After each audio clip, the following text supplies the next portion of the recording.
Good morning, मैं हूं doctor प्रतीक कुमार गर्ग। मैं बात कर रहा हूं इंदस जयपुर हॉस्पिटल, जो कि मानसरोवर शिप्रा पथ पे स्थित है।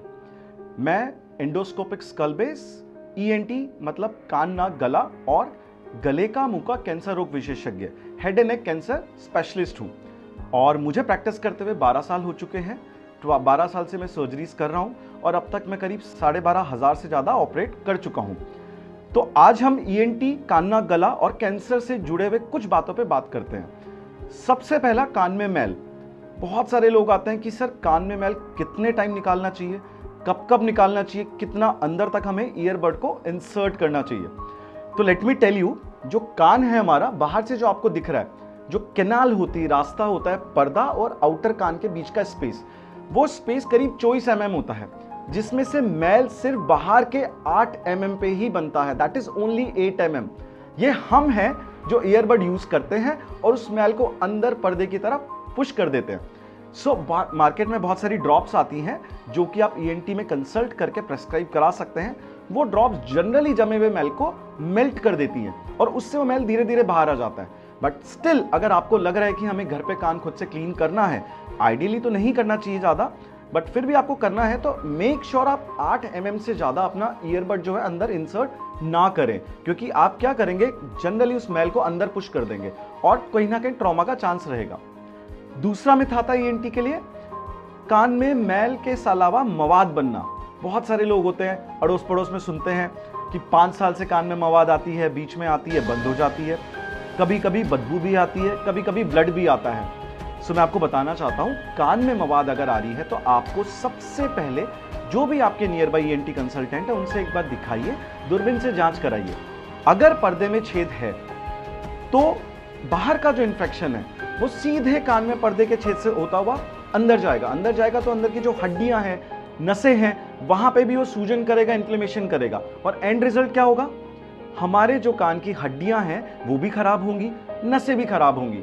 और कान, जहां तक हम सभी जानते हैं, सुनने का यंत्र है एक तरह का हमारा। आप ईयरबड्स यूज करते हैं, ईयरफोन यूज करते हैं, म्यूजिक सिस्टम यूज करते हैं। कैसे यूज करोगे अगर आपके सुनने का यंत्र जो शरीर में भगवान ने दिया है वही खराब हो गया? तो मवाद जो आती है अगर बीच बीच में भी आ रही है और दर्द नहीं हो रहा, उसमें ये हमें ये नहीं सोचना कि दर्द नहीं हो रहा तो प्रॉब्लम ही नहीं है।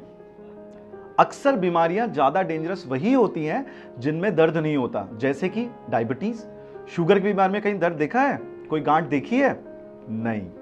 बीपी की बीमारी में आपने कभी नोट किया है कि कोई गांठ आ गई हो, दर्द हो गया हो? नहीं। तो कुदरत का नियम है, जहां दर्द नहीं है अक्सर वो बीमारियां हम दिखाने में देर करते हैं और अक्सर पेशेंट जब तक हॉस्पिटल आता है कुछ ना कुछ कॉम्प्लिकेशन हो जाता है।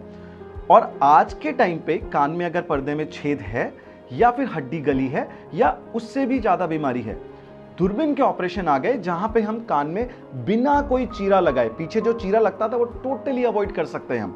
हम इस कैनाल के रास्ते ही दूरबीन के द्वारा, लेजर के द्वारा ऑपरेट करते हैं और हड्डी और पर्दा दोनों ही लगाते हैं। और बहुत सारे बच्चे जो फौज में जाना चाह रहे हैं, पुलिस की भर्ती में जाना चाह रहे हैं या फिर एयरफोर्स में जाना चाह रहे हैं, जहां पे अक्सर आपने देखा होगा पॉइंट्स बनता है, सफेद दाग है कान में छेद है, अगर हमने चीरे वाला ऑपरेट कर दिया तो वो पॉइंट आगे भी रेफर बनेगा तो आपका जो करियर आप बनाना चाह रहे हैं पुलिस में, आर्मी में, उसमें काफ़ी दिक्कतें आ सकती हैं। सो बेटर है, अगर आपका ऐसा कोई एम्बिशन है तो हमेशा कान में आज जो टेक्निक है कि बिना चीरे के, बिना कोई पट्टी टांकों के हम ऑपरेट करा सकते हैं आज के टाइम पे, और अंदर कैनाल में ही, कैनाल के रास्ते से हम दूरबीन के द्वारा नई हड्डी और पर्दा लगाते हैं। और हम ये इस तरह के ऑपरेशन में पिछले 10-12 साल से कर रहा हूं और अब तक 5,000 से ज्यादा हम सक्सेसफुल कान के इस तरह के ऑपरेट कर चुके हैं, जहां पे मरीज को कोई चीरा, कोई बाहर टांके निशान नहीं आया। और बहुत सारे ऐसे बच्चे हैं मेरे ऑपरेट करे हुए जो आज अच्छे आर्मी ऑफिसर बन चुके हैं या फिर फौज के अलावा पुलिस भर्ती में जा चुके हैं, एयरफोर्स या पायलट, जो भी XYZ आपकी गवर्नमेंट आप चाह रहे हैं जॉब, और उसमें वो जा चुके हैं और they are successfully doing their job. Next thing, एक बहुत बड़ा मिसकंसेप्शन है नाक में एलर्जी। अं जुकाम वैसे मारवाड़ी में कहते हैं एक लाइन, अं जुकाम लागती रहे, अं नाक बहतो रहे, में कोई चिंता वाली बात को नहीं। सो मैं आपको कुछ कंसेप्ट क्लियर करना चाहता हूं। पहला कंसेप्ट तो, नाक की एलर्जी क्या हम पूरी तरह खत्म कर सकते हैं? नहीं कर सकते, उस चक्कर में हम कई बार इलाज कराते ही नहीं है।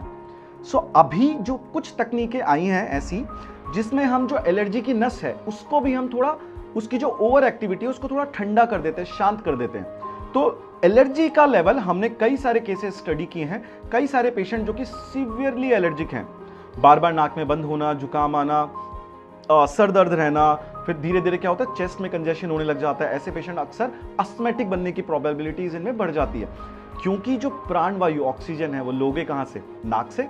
अगर मेरे नाक में ही कोई प्रॉब्लम है, नाक में हड्डी टेढ़ी है या एलर्जी है, तो सांस नहीं आएगी प्रॉपर, तो मेरे लंग्स को क्या करना पड़ रहा है, मल्टीपल टाइम्स ज्यादा काम करना पड़ रहा है। मैं एक यंग एज में ही किसी पर्टिकुलर ऑर्गन को ओवर एक्सेसिवली काम कराऊंगा तो क्या होगा, कुछ टाइम बाद में कैपेसिटी डाउन होगी और यही चीज आगे जाके कई बार ब्रोंकाइटिस, अस्थमा या फ्रीक्वेंट इन्फेक्शन के साथ निमोनिया में कन्वर्ट होती है। और अच्छी बात यह है, एलर्जी के पेशेंट्स जो हमने ट्रीट किए हैं, कुछ जो रीसेंट एडवांसेस हैं उनके साथ हमने ट्रीट किए हैं, 70 to 80% हमने एलर्जी को कम कर दिया है। और I personally believe 70 to 80% allergy कम होना मतलब कि हमने उस एलर्जी को इस लेवल पे ला दिया, बाकी जो नॉर्मल इंसान है उनके लेवल पे। हल्की सी जुकाम लगना इज नॉर्मल, बट 80% तक मेरा नाक ब्लॉक होना तो मैं सांस नहीं ले पाऊंगा, साइनस जो है मेरे कंजस्टेड होंगे, उसमें बैक्टीरियल इन्फेक्शन होगा, मवाद बनेगी। अच्छा, नाक की मवाद कहाँ जाएगी बेचारी, गले में उतरेगी, गले से उतर फेफड़ों में जाएगी।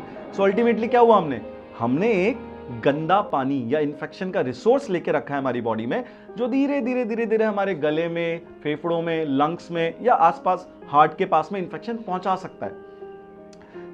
जब भी किसी को बार बार जुकाम रहती है या नाक में बार बार साइनस की प्रॉब्लम आती है, तो एक बार आप ईएनटी में जरूर कंसल्ट करें, दिखाएं कि वाकई में एलर्जी है या फिर नाक में कोई मांस बढ़ा है, कोई हड्डी बढ़ी है। और अच्छी बात क्या है, अगर नाक में मांस बढ़ा है, हड्डी बढ़ी है, मैं मानता हूं वो पेशेंट ज्यादा बेटर है, क्योंकि एक बार हमने दूरबीन से ऑपरेट किया, उस हड्डी को सीधा किया तो सांस का रास्ता खुल गया तो बीमारी जड़ से खत्म।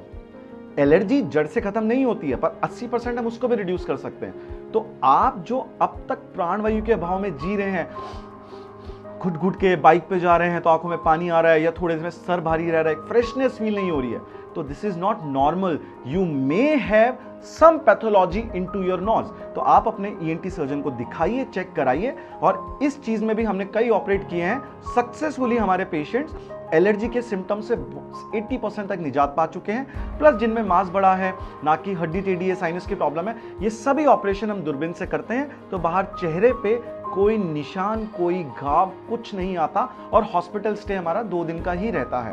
और उसके बाद बेड रेस्ट कभी एडवाइस करते ही नहीं है। आप जाइए, अपना काम करिए, लैपटॉप पे काम करिए।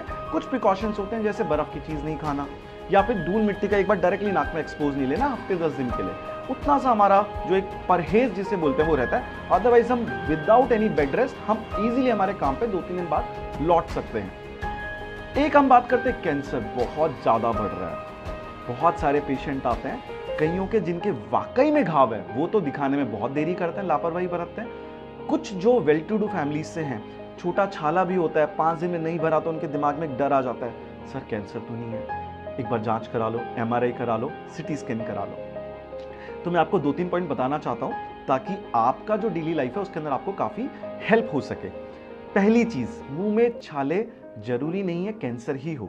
कई बार न्यूट्रिशन की कमी होती है, कई बार स्ट्रेस होता है, और या कुछ हैबिट्स, तंबाकू खाना, स्मोकिंग रेगुलरली करना, इनसे भी छाले होते हैं। और आजकल चूंकि स्ट्रेस बढ़ा है, तो हम जब सोते हैं तो पेट का एसिड बार बार ऊपर आता है, तो इसलिए कई बुजुर्गों में ये कंप्लेन होती है कि गले में कुछ अड़ रहा है, कुछ भारी भारी लगता है, कुछ तो फंसा हुआ है मेरे, उनका एक अनईजीनेस की सेंसेशन रहती है। तो एसिड रिफ्लेक्स इतना बढ़ चुका है हमारी डाइटरी हैबिट से, सीडेंटरी लाइफस्टाइल से, तो उसके कारण भी कई बार हमारे गले में तकलीफ आती है और छाले बनते हैं।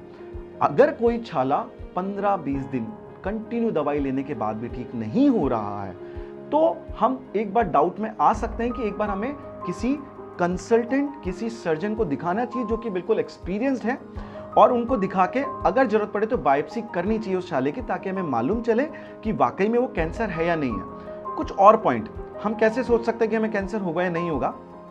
स्मोकिंग अगर आप लगातार कर रहे हैं, तंबाकू लगातार चूसते हैं, और तंबाकू खाने वाले कुछ लोग होते हैं उठ के अंदर दबा के रख लिया या दांत और गाल के बीच में दबा के रख लिया, तो ऐसे लोगों में परसेंटेज कैंसर होने के बढ़ जाते हैं। दूसरा, अगर मुंह के अंदर सफेद दाग बनते नजर आए, या कईयों का मुंह खुलना बंद हो जाता है, जैसे सपोज 4 फिंगर जा रहे हैं, लेकिन अगर कुछ पेशेंट का माउथ ओपनिंग कम हो गया और सिर्फ 2 फिंगर जा रही है, 1 फिंगर जा रही है, अंदर एक सफेद दाग बन गए। ये इसे बोलते हैं ओरल सबम्यूकोसिस फाइब्रोसिस, सबम्यूकोजल फाइब्रोसिस। आगे जाके इसमें भी कैंसर बनने की संभावना बढ़ जाती है। तो अगर आपके साथ ऐसी प्रॉब्लम है तो आप पहले कंसल्ट करिए, चेक कराइए सर्जन को कि वाकई में आप कैंसर के रिस्क में तो नहीं आ रहे हैं। और अगर कैंसर है शुरुआती टाइम में, मतलब इनिशियल स्टेज 1 या 2 में हमने अगर कैंसर को पकड़ लिया तो बहुत अच्छा इलाज पॉसिबल है। ज्यादातर मरीज कैंसर के जो अर्ली टाइम में डिटेक्ट हो जा रहा है कैंसर, वो अच्छा खासा सर्वाइव कर रहे हैं। ऑपरेट होता है, वो जो बीमारी है उसको निकाल दिया जाता है, सेक की जरूरत होती है, हम सेक देते हैं, उसके बाद मरीज बिल्कुल ठीक होता भी है। और प्रॉब्लम ये आती है कि मरीज अगर 3rd और 4th स्टेज में आके कंसल्ट करेगा, जब कैंसर फैल गया शरीर में, तब हमें इलाज में दिक्कत आएगी, तब हमें मायूस होना चाहिए। लेकिन अगर शुरुआती दिन में हमने दिखा लिया, अच्छे कंसल्टेंट को दिखा लिया, हमने उसकी बायोप्सी करा ली, सिटी स्कैन की जरूरत है सिटी स्कैन करा लिया और हमें मालूम चल गया क्या बीमारी है और वक्त रहते इलाज करा लिया, ये हमारा एक्सपीरियंस बताता है, या हमने जितने केसेस हमने किए हैं, वो मरीज अच्छे से अपनी जिंदगी हंसी खुशी जी रहे हैं। तो आपको अपनी वसीयत जल्दी से लिखने की जरूरत नहीं है। अगर ओल्ड एज में भी आपको हुआ है, आप टाइमली ट्रीटमेंट कराइए और भगवान ने जितनी लाइफ आपके लिए लिखी है वो उतनी ही जी के जाएंगे आप। कोई कैंसर आपको कम नहीं कर सकता, बस ये है कि वक्त की कीमत बहुत ज्यादा है इसके अंदर। चौथी चीज, थायराइड। बहुत सारे लोग आते हैं, ओल्ड एज में भी होता है, यंग एज में भी होता है। मैं आपको कुछ बदलाव बताता हूं, जैसे कि थायराइड की गांठ, बिल्कुल थायराइड हमारे गले में बीच में होता है, यहाँ पे सेंटर में। और अक्सर हम जब चेक करते हैं तो थूक उतारते हुए अगर हमें यहाँ पे कोई सूजन महसूस हो रही है, पानी पिया मैंने, तो ये जो मूवमेंट यहाँ पे आती है, अक्सर हम इससे देखते हैं कि थायराइड हो सकता है। या फिर हम सोनोग्राफी और एफएनएसी हम जांच कराते हैं। थायराइड की गांठ में आजकल में ऑलमोस्ट महीने के 10 से 12 मेरे पास कैंसर के पेशेंट आ रहे हैं। और प्रॉब्लम कई बार ये आ जाती है कि सिटी स्कैन या एमआरआई, अगर थायराइड में कैंसर के बदलाव है शुरुआती दौर में, तो कई बार सिटी स्कैन और एमआरआई में वो पकड़ में नहीं आता। इसमें हमारा डॉक्टर का क्लिनिकल एक्सपीरियंस और डायग्नोसिस बहुत मायने रखता है। तो हम ऑलमोस्ट अभी हमारा एक 6 महीने का स्टडी चल रहा है, इंदस हॉस्पिटल में हमने ऑपरेट किए, जिनका सिटी एमआरआई यूएसजी। चूंकि थायराइड बिल्कुल स्टार्टिंग स्टेज में था, इसलिए उन रिपोर्ट्स में वो नजर नहीं आता। तो उन पेशेंट्स को कुछ और क्लिनिकल सिम्टम्स हमने देखे और एक सस्पिशियस था कि यार ये कैंसर हो सकता है।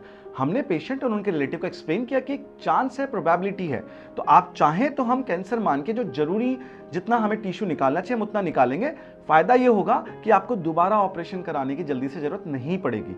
तो हमने उन केसेस का किया और हमारा एक पूरा रिकॉर्ड चल रहा है। 6 मंथ्स में हमने जो सर्जरीज की, करीब 18 से 20 पेशेंट्स हैं अभी ऐसे, सभी में जिनमें हमें डाउट आया था क्लिनिकली, उन सभी में कैंसर निकला।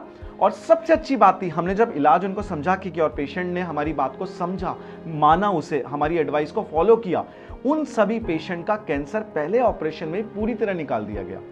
और उनको दोबारा जब कैंसर बायोप्सी रिपोर्ट में आया तो दोबारा उनको ऑपरेशन की जरूरत ही नहीं पड़ी। उसके बाद सिर्फ जो रेडियो एक्टिव आयोडीन थेरेपी हम देते हैं, हमने सिर्फ वो दी। और वो सभी पेशेंट बहुत अच्छा अभी काम कर रहे हैं। उनमें कुछ यंग पेशेंट भी है, यंग फीमेल्स हैं, 25 साल की, 28 साल की। इवन कुछ पेशेंट मेरे ऐसे भी हैं जो बैंगलोर से, हैदराबाद से जब भी जयपुर आते हैं मिलके जाते हैं और यही बोलते हैं, सर मेरी वाइफ को कैंसर था, अगर आप नहीं होते, डिटेक्ट नहीं होता, तो आज मेरी बच्चों की हालत क्या होती। तो ब्लेसिंग्स है सर, प्यार है। लेकिन यह है कि मेडिकल साइंस बहुत एडवांस कर चुका है, बहुत एडवांस। द थिंग इज, हमें हमारे जो सर्जन है, कंसल्टेंट पे ट्रस्ट थोड़ा रखें, पेशेंस रखें। हर बीमारी धीरे धीरे वक्त रहते जो डिसीजन हम सही लेते हैं तो उसका इलाज पूरी तरह संभव है। यह बात हो गई नाक के एलर्जी की, कान में मवाद आने की, थायराइड की और कैंसर की। अब कुछ बच्चे हम हमारे घरों में देखते हैं, बच्चा अक्सर मुंह खोल के सांस लेता है। 3 साल का बच्चा, 4 साल का बच्चा या 5 साल का बच्चा। तो जो बच्चे मुंह खोल के सांस ले रहे हैं, नोट करना, रात को सोते हुए कई बार खराटे भी आते हैं। माँ बाप हिस्ट्री देंगे कि बच्चे को बार बार जुकाम हो जाता है, लेकिन क्या होता है, पेरेंट्स समझ नहीं पाते क्या प्रॉब्लम है। तो बच्चे को बार बार जुकाम होना, मुंह खुला करके सांस लेना, खराटे लेना, या टीचर कंप्लेन करता है आपका बच्चा क्लास में लगातार एक चीज पे ध्यान नहीं देता, उसका ध्यान बार बार भटकता रहता है, हर 10 मिनट में उसे कुछ नई एक्टिविटी चाहिए। तो इसका मतलब यह है कि बच्चे के सांस नली के पीछे एक टॉन्सिल्स करके टिश्यू होते हैं, उसके पीछे एक एडिनोइड्स होते हैं, जो कि नाक के पिछले हिस्से में एक तरह का टॉन्सिल सॉफ्ट टिश्यू मास होता है, जिन एडिनोइड्स बोलते हैं। कई बार ये बच्चों में साइज में इतने बढ़ जाते हैं कि नाक के पिछला हिस्सा जहां से ऑक्सीजन अंदर जानी है उसे ब्लॉक कर देते हैं। अगर वो ब्लॉक करेंगे तो नाक का रास्ता बंद हो गया सांस का, तो बच्चा कहां से लेगा, मुंह से। रात को खर्राटे भी आएंगे। दूसरा, ऑक्सीजन जो प्राणवायु है, अगर वो ही बॉडी में जरा बराबर नहीं पहुंच रही तो क्या फर्क पड़ेगा ग्रोथ पे? बच्चों की हाइट कम रहेगी, इंटेलिजेंसी लेवल में डिफरेंस आ जाएगा। आप बोलेंगे मेरा बच्चा उतना इंटेलिजेंट नहीं है या उसकी कैचिंग पावर उतनी नहीं है, तो प्रॉब्लम ये नहीं कि आप अपने बच्चे का ट्रीटमेंट नहीं चाह रहे, प्रॉब्लम ये है कि हम दिखाते नहीं है, हम इसे नॉर्मल एलर्जी समझ लेते हैं। तो अगर ऐसी तकलीफ आपके बच्चों में है तो आप एक बार ईएनटी कंसल्टेंट, ईएनटी सर्जन से कंसल्ट करिए। मैं आपके सामने डॉक्टर प्रतीक कुमार गर्ग बात कर रहा हूं, जो कि एंडोस्कोपिक स्कल बेस और ईएनटी सर्जन, साथ में head and neck cancer surgeon भी हूं। अब मैं एक टर्म का मतलब समझाता हूं, एंडोस्कोपिक स्कल बेस मतलब कि मेरा एक्सपर्टाइज है ब्रेन ट्यूमर। ब्रेन में, खोपड़ी में जो मांस होते हैं, कैंसर्स होते हैं या कोई और तरह की गांठें होती हैं, अक्सर न्यूरोसर्जन खोपड़ी को खोल के उनको निकालते हैं। ये एक नई स्पेशलिटी है जिसमें हम नाक के रास्ते दूरबीन से हम स्टेप बाय स्टेप ब्रेन तक पहुंचते हैं और दूरबीन के द्वारा ही ब्रेन की पूरी गांठ को निकालते हैं। एडवांटेज क्या रहता है? पहली चीज, हमारे शरीर पे कोई चीरा नहीं लगा, खोपड़ी नहीं खोली हमने दूरबीन के रास्ते किया, तो ब्लीडिंग कम, रिस्क कम। पेशेंट को आईसीयू में जाना, उसको कई दिन तक हॉस्पिटल रहना, वो सब रिक्वायरमेंट भी कम हो जाती है, क्योंकि हमने बिल्कुल छोटी सी जगह से दूरबीन के द्वारा उस पूरी गांठ को निकाल दिया। तो ये मेरा एक्सपर्टाइज है। साथ में मैं कान गला रोग विशेषज्ञ भी हूं और थायराइड का एक्सपर्ट हूं। थायराइड कैंसर के ऑलमोस्ट हम 15 से 20 कैंसर वाले पेशेंट थायराइड कैंसर के मेरे पास ओपीडी में पहुंचते हैं, जिनका हम ऑपरेट करते हैं। उसके अलावा गले में, मुंह में कैंसर, कान के पर्दे का बिना चीरे से, नाक की एलर्जी का, टॉन्सिल्स का, या फिर गले में कोई भी गांठ हो, सांस नली में चोट आई हो, उसका रिपेयर, तो इन सब हम काफ़ी सालों से कर रहे हैं। और आप आइए इंदस हॉस्पिटल जयपुर में, मैं यहाँ पे टाइमिंग 11 से 2 में रहता हूँ और सर्जरीज उसके बाद में हम शुरू करते हैं। तो ऐसी कोई तकलीफ जो आपको बताई, आप प्लीज़ अपने आसपास में या फिर इंदस जयपुर हॉस्पिटल में विजिट करिए, कंसल्ट करिए ईएनटी सर्जन, कैंसर सर्जन से, और जो भी रोग है उनका वक्त रहते निवारण या सही इलाज आप कराइए। So be healthy, be happy, happy Diwali.